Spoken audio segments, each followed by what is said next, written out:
Bonjour à tous. Je travaille chez Groupe SEB et je m'occupe, ma préoccupation de tous les instants chez Groupe SEB depuis 4 ans, c'est la transformation des modèles de communication. Et donc, naturellement, c'est le sujet dont je vais vous parler aujourd'hui. Alors, l'idée est évidemment pas du tout de faire un cours magistral sur le sujet, j'en ai pas la prétention, mais plus un témoignage de ce qu'on a appris, des convictions qu'on a formées, et puis de ce qu'on a mis en place pour réinventer la communication à l'ère du digital et de la data. Et je vais commencer avec une question. Est-ce que vous connaissez ces deux marques, Secotech et Instant Pot? Vous n'en avez jamais entendu parler? Eh bien, c'est le cas de beaucoup de monde il y a quelques années. Et aujourd'hui, ce sont deux énormes succès de notre industrie, donc l'industrie du Small Domestic Appliances. Secotech, en fait, c'est des aspirateurs robots espagnols qui, il y a 4-5 ans, n'existaient pas, qui aujourd'hui ont 30% de part de marché, qui sont un acteur incontournable sur ce marché-là. Et Instant Pot, encore plus impressionnant. Instant Pot, c'est une cocotte minute électrique qui a été inventée par un ancien de BlackBerry, qui vend 50 millions de produits par an aux US et au Canada. C'est colossal, c'est monstrueux. Et la particularité commune de ces deux marques, c'est leur stratégie de communication. Et c'est une stratégie de communication complètement en rupture par rapport à ce qu'on a l'habitude de faire, alors qu'on commence à voir apparaître avec ce qu'on appelle les DNVB, et qui est basée sur 3 piliers: l'influence, les communautés et un usage pertinent des GAFA, notamment de la pub sur Facebook et des marketplaces d'Amazon. Absolument pas de communication traditionnelle et pas d'innovation de produits significative. Ce sont deux marques qui sont très créées avec leur com et avec un triptyque complètement rupturiste par rapport à ce qu'on a l'habitude de voir. Alors forcément, ça nous a intéressés. Forcément, on a regardé et on a essayé de comprendre pourquoi ces nouveaux modèles fonctionnent. D'ailleurs, dans d'autres secteurs d'activité, on voit le même type de phénomène. Et de notre point de vue, en fait, il y a 3 facteurs explicatifs. Il y en a un qui est lié au consommateur, l'autre qui est lié au GAFA, et le troisième qui est lié aux évolutions relatives à la tech et à la data. Concernant les consommateurs, alors je vais vous dire un buzzword, ce qu'on entend tous les jours. Le consommateur a changé, mais on l'a vraiment constaté. C'est de ça dont je vais parler dans notre secteur, dans les analyses, dans ce qu'on a vu. D'abord, son expérience, son parcours dans notre secteur d'activité est extrêmement digitalisé. Il passe quasiment 40% de son temps média sur des médias digitaux. C'était 10% il y a 7 ans, donc c'est un switch qui est impressionnant. Son parcours de décision d'achat est aussi très digitalisé. Dans le monde, 75% des acheteurs des produits de nos catégories vont sur Internet pour rechercher de l'information avant d'acheter. Et 25% des achats se font en ligne. Et les achats en ligne représentaient 15% des achats il y a 4-5 ans. Donc toute la croissance, en fait, 80% de la croissance des ventes se font sur l'e-commerce. Et enfin, après l'achat, l'expérience aussi est extrêmement digitalisée. Les gens s'appuient sur Google pour aller trouver des recettes. Les gens vont sur Facebook pour partager les recettes qu'ils ont faites. Et c'est vraiment au cœur de la consommation avec nos produits. Ils font d'abord confiance à des pairs et à des influenceurs, et ça on l'a constaté. Les performances de l'influence sur la France, notamment chez nous, sont en termes de vente la moitié de ce que apporte la télévision. Donc en termes de vente, on a fait des modélisations économétriques qui montrent que l'influence représente 50% des ventes de la télévision, avec bien évidemment un ratio d'investissement qui n'a rien à voir, qui n'est pas de 1 à 2, mais plutôt de 1 à 7, voire de 1 à 10. Ils sont à la recherche de marques outsiders, c'est ce qu'on voit avec Secotech et Instant Pot. Et enfin, ils demandent aux marques de l'authenticité et des services utiles. C'est ce qu'on voit dans les études et c'est ce qu'on voit dans ce qu'on peut développer. Le deuxième phénomène explicatif de ces modifications, de ces bouleversements, c'est les GAFA. Ils ont transformé les règles du jeu du marketing et du commerce. Ils les ont transformées.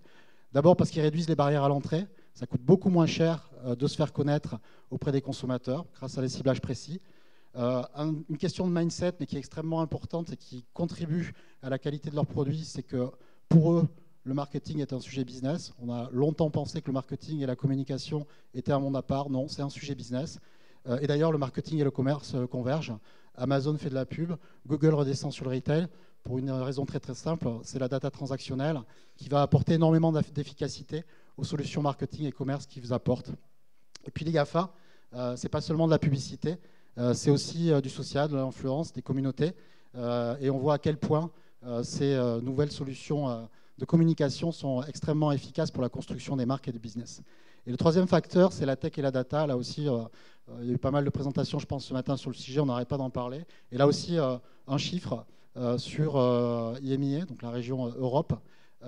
Nos indicateurs de performance, notre performance globale a progressé de 28% entre le moment où on était dans une démarche classique en digital et le moment où on est devenu très data-driven. Plus de 70% de nos investissements en Europe sont maintenant data-driven, ce qui a permis d'augmenter la performance globale de près de 30% sur cette région-là.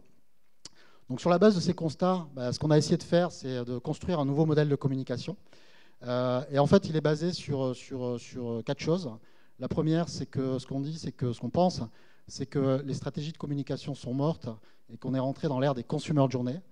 La deuxième, c'est que les GAFA sont des partenaires clés qu'il est important de comprendre dans leur profondeur. Il faut craquer, comprendre autant que possible les algorithmes des GAFA.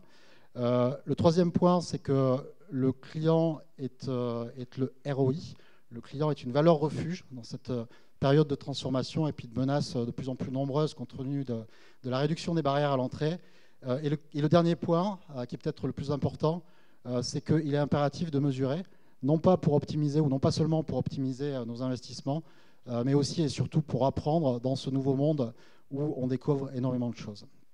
Par rapport aux stratégies de communication, qui sont mortes et qui sont remplacées par des consumer journées, ce qu'on fait très simplement, c'est qu'on est dans une logique de comprendre le parcours du consommateur avant, pendant et après l'achat, et de construire des parcours qui vont l'influencer, l'orienter, l'engager jusqu'à l'achat et aussi après dans son expérience avec les produits. Ce que ça implique, c'est qu'on prend en compte l'ensemble des touchpoints possibles et imaginables. Ce n'est pas seulement des touchpoints médias comme on pouvait le faire dans une stratégie de communication.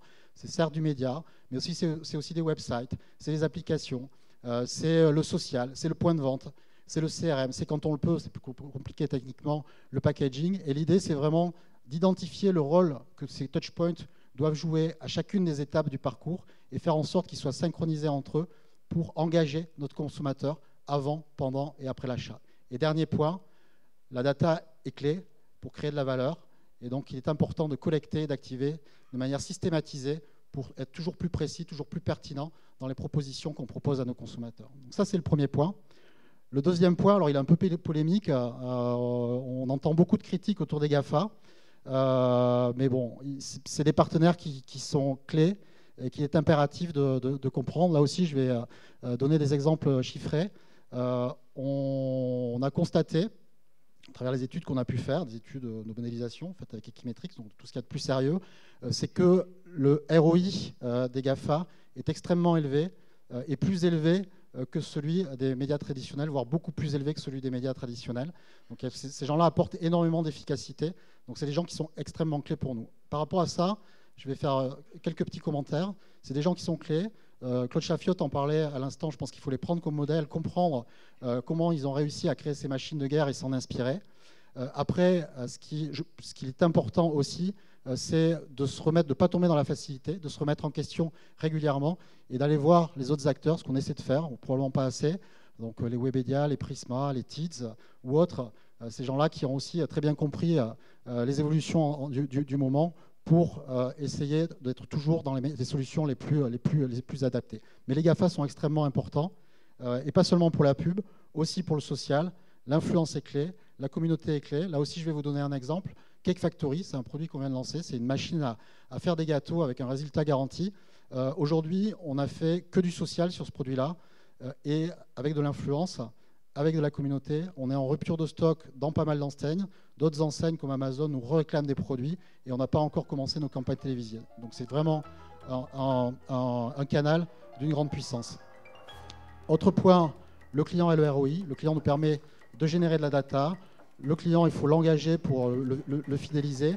Et le client aussi impacte les prospects parce que sa satisfaction va influencer les pertes. Donc on change le prisme et on se focalise de plus en plus sur le client.